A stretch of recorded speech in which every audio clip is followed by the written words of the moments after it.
And yet, even as we are separated by the expanses of geography and distance, the noble ideals of fellowship, solidarity, and cooperation stand firm.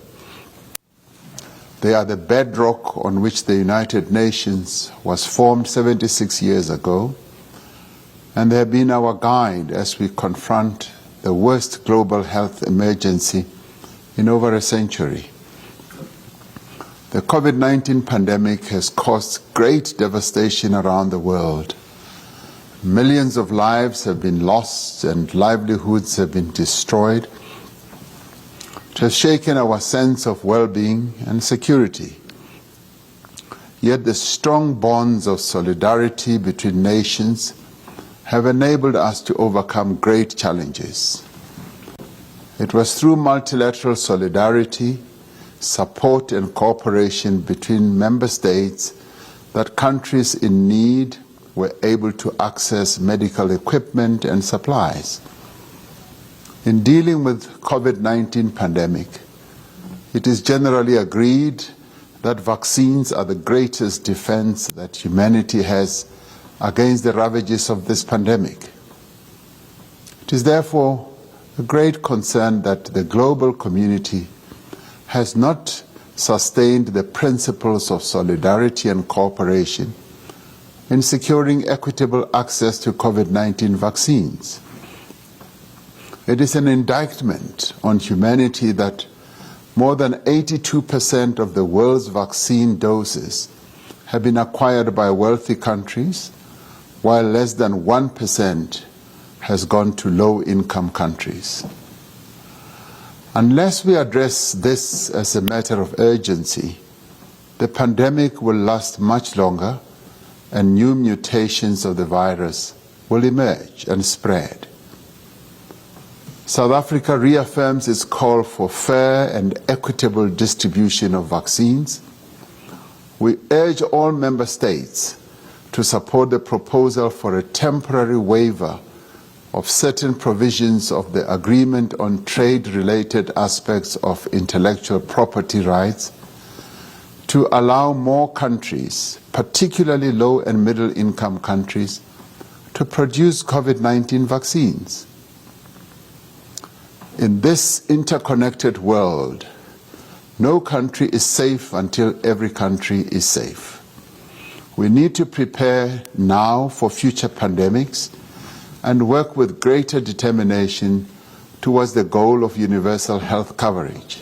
In the wake of the COVID-19 pandemic, we must increase investment towards the achievement of the Sustainable Development Goals by providing low-income countries with the means of implementation.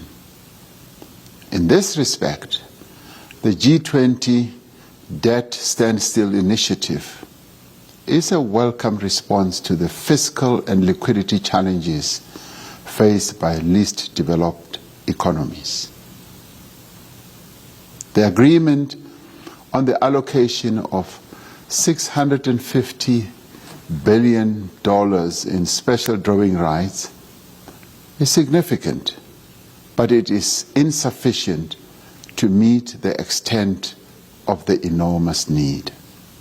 South Africa therefore reiterates its call for 25% of the total allocation, amounting to around $165 billion, to be made available to the African continent.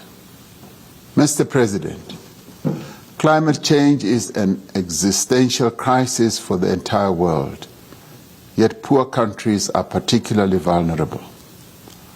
Although we bear the least responsibility for causing climate change, African countries are among those that carry the greatest burden and costs.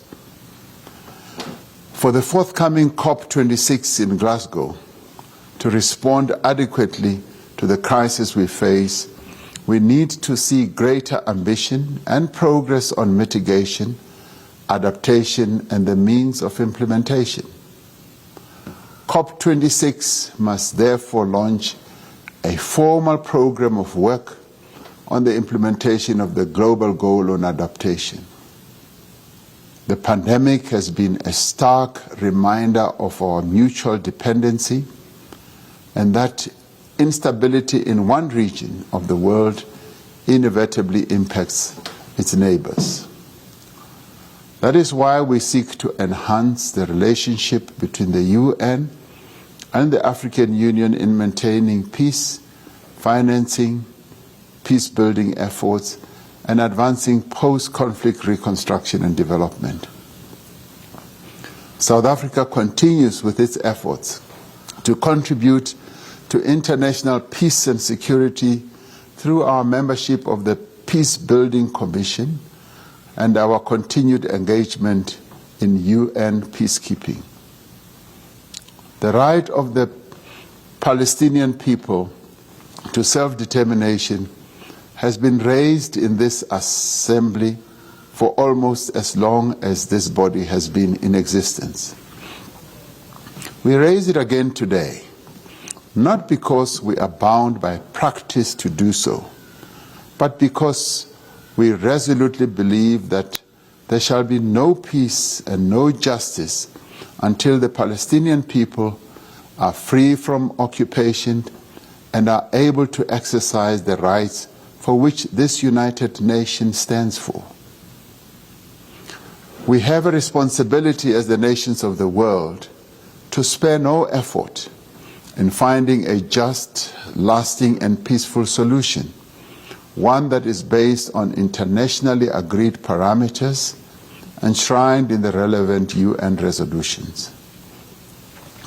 We reiterate our position that the people of Western Sahara have the right to self-determination in line with the relevant African Union decisions and UN Security Council resolutions. South Africa further affirms its solidarity with the Cuban people and calls for the lifting of economic embargo that has caused untold damage to the country's economy and people. Mr. President, this year marks 12 years since the start of the intergovernmental negotiations process and 16 years since the World Summit of 2005, where world leaders unanimously agreed on early reform of the Security Council. We have not honored this undertaking.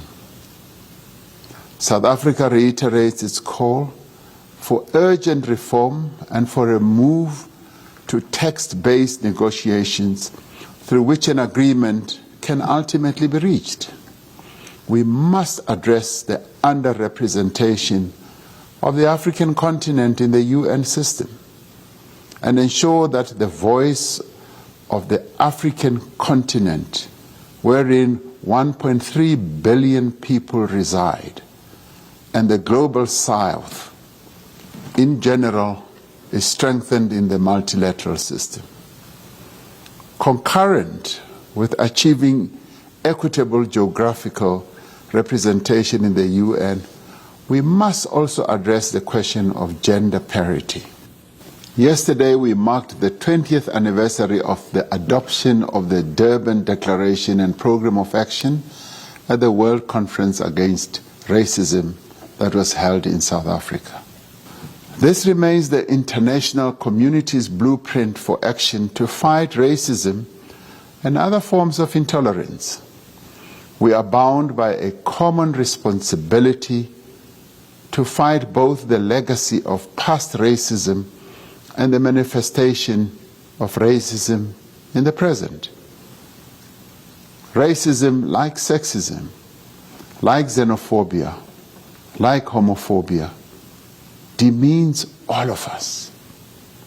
It undermines our humanity and stifles our efforts to build a world that is rooted in tolerance, in respect, and in human rights.